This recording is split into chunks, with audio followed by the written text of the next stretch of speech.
waxaan wanaagsan dhammaan baad ku channelka kulmiye technology course ama kursiga plus plan 10 konton iyo lixaad maanta waxaan qaadanaynaa wax la dhahayo structure waxaa iga soo codsaday qof kamid ah baad ku xiran channelka kulmiye technology marka waxaan isla arkaynaa structure horta iyo class waa isku mid wax yar ayay kala duwan yihiin waxaa kamid ah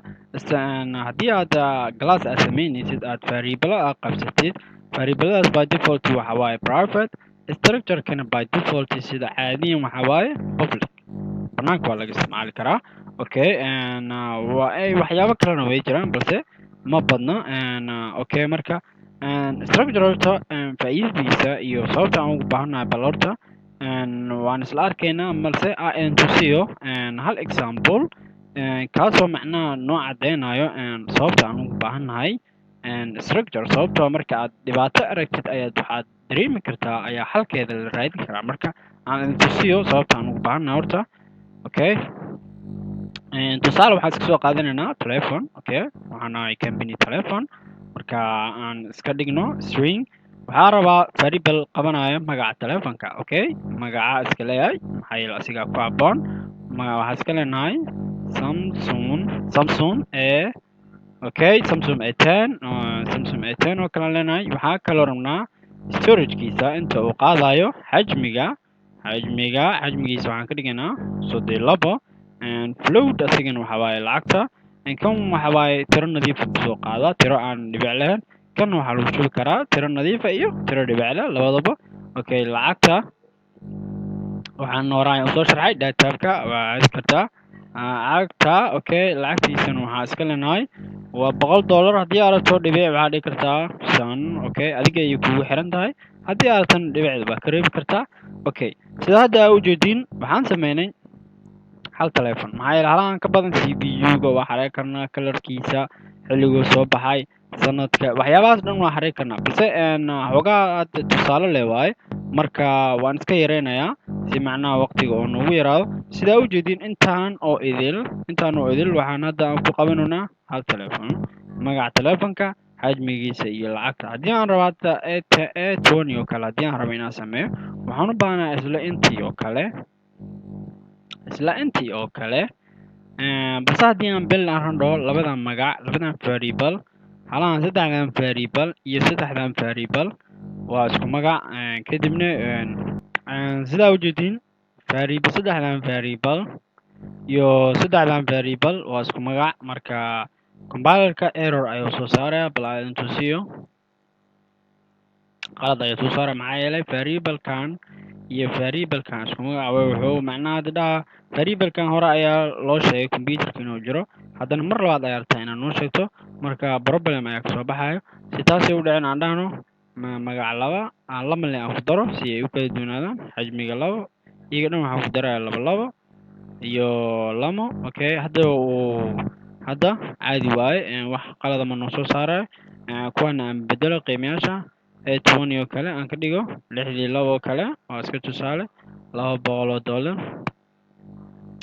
haddii aad dhaho waxaan rabaa haddana inaan ku daro mid kaloo saddexaad haddana waxay igu noqonaysaa in haddana aan kuwan qaado kadib haddana dhibaatada daayay kuwan iyo waxaa isku magac noqonaa iyo kuwan dhibaatada daayay qabsanaysa haddana inta inaan ka dhigay noqonaysaa aan ku daro 3 intana aan kusii daro 3 intana aan kusii daro 3 sidaa ujeediin inaan 3 telephone aan sameyno amba aan isku dayo inaan koobiyeyno waxay nagu qaadatay meeqay nagu qaadatay waa 9 line waa 3 iyo 3 iyo 3 waxay nagu qaadatay 9 sadar okay sidaa ujeediin databkii meeqa hadda weligaa inta aad programmer tahay waxaa laga ordaa in koodkaaga uu soo noqdo hadda sidaa ujeediin koodkan maxaa ujeedaa waxyaabo badan ayaa soo noqday waxaa soo noqday databyadan way soo noqdeen halahan waa keliya waxaa isbedelay halahan keliya maana intaan databkooda waa isku mid keliya magaca ayaa isbedelay laakiin keliya magacyadii ayaa isbedelay laakiin databkii waa sidoodii qiimayaashiina waa isbedelay soo marka 9kan sadar ayaa waxaan rabnaa inaan ku xalino keliya hal sadar sidee taasaan ku heli karnaa waxaan ku heli karnaa midkood inaan isticmaalno amba glass ambi kale structure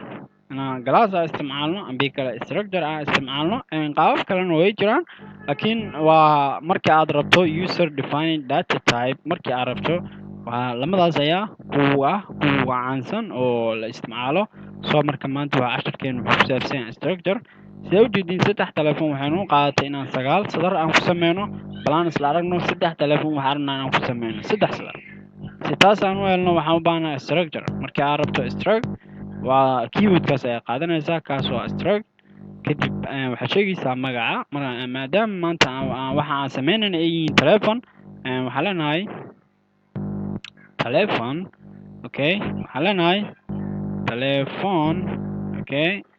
kadibna waa inaa u dambeysaa semicolon kan waa curly braces okay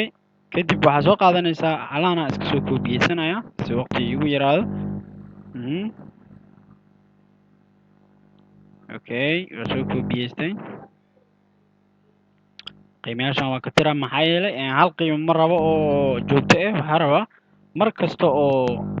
object kan loo sameeyo waxaa rabaa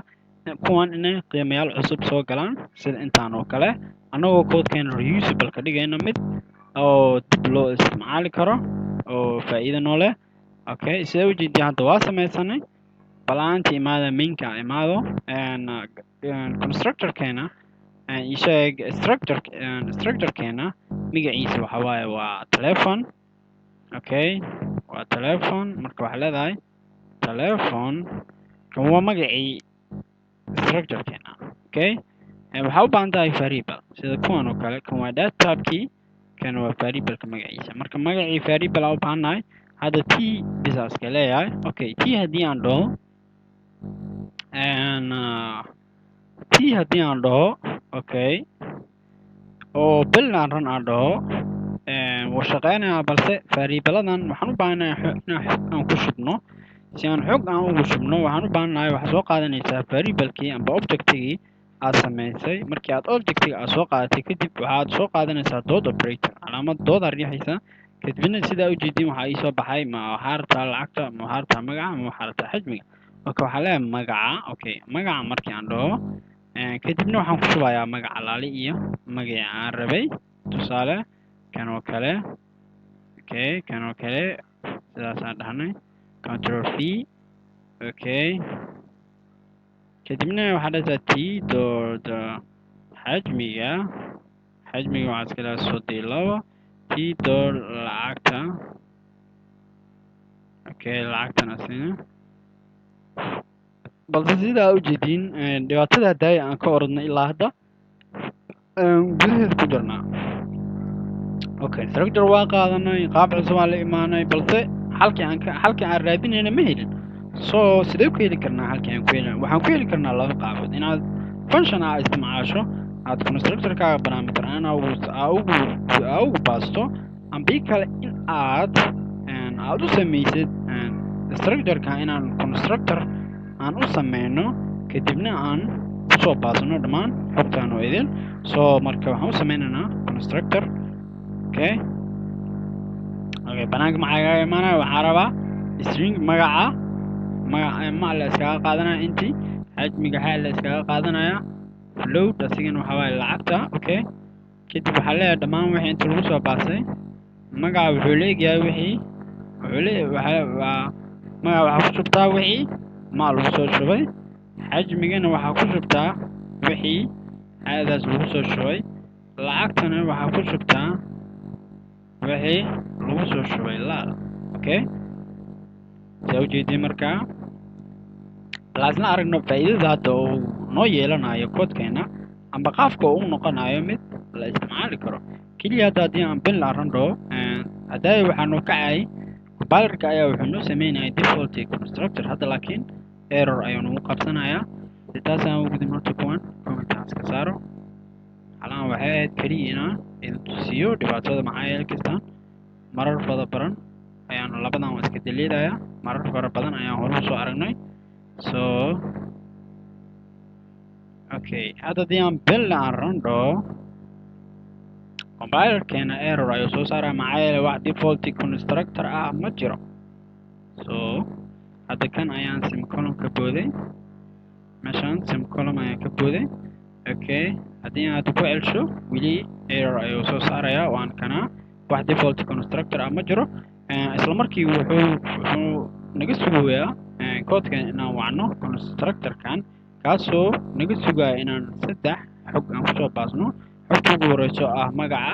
xogta labaad oo xajmiga xogta saddexaad oo ah lacagta okay bal aan fulino shuruudaas aan la soo galnay si aan u fulino waxaad furaysaa bracket furaysaa okay waxaad furaysaa bracket markaa furto kan ugu horeyso waa magaca okay magaca ku baaso kan labaadna waa xajmiga iska dhaw 32 kan saddexaadna waa lacagta iska dhaw 100 halaan aan comment iska saaro waa laga maarmaa intaan haday la u baahnaan aba iska baxshay iga dhan haddii hadda build aan rando wax error manuu qabsanayo oo inta wax aqaan xilligay soo galeen soo balse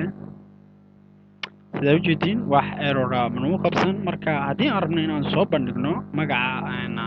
telefonka markuu wareyso waxaad soo qaadanaysaa objectigan t objectiga t aad leedahay kadib haddii aad rabto waxay gudihii ku jiro waxaad samaynaysaa dood ayaa dhahaysaa dood markaa dhahdo waxaa kuu soo baxay intaan ma waxaa rabtaa lacagta ma waxaa rabtaa magaca ma waxaa rabtaa xajmiga so waxaan rabnaa magaca kadibna waxaan leenahay end line oo kaasoo ah jebi sadarkan sadarka la geeyey haddii ay wax kale imaadaan haddii ay imaaninna waa kaasa okay sida ujeed maxaa soo baxay Samsung A10 hadda waxaan samaynay hadday wixii aan 3 sadar ku qabanayna hadda waxaan ku qabanaa waxa kaliya waxaan ku qabanaa 1 sadar haddii aan hadda rabno inaan telefoon kala sameyno ma waxaan u baahnaa 3 sadar may waxaan u baahnaa kaliya 1 sadar bal aan isla aragno okay kan aan ka dhigo T2 maxay labada variable hadday isku mid noqdaan oo error ay soo saaraya kan aan ka dhigo A20 xajmigiisana aan ka dhigo 62 aan ka dhigo $200 okay kan waa T1 asna ku biyo T2 asna magaciisa balaan isla aragno sida ujeedin waxaan ka rabnaa Samsung A10 iyo Samsung A20 inuu soo saaro okay sida ujeedin waxaa soo baxay Samsung A10 waxaa kaloo soo baxay Samsung A20 sida ujeedin koodkan wuxuu noo soo saaray dhammaan wax alaali iyo wixii aan ka rabnay video like saar channelkana subscribe saar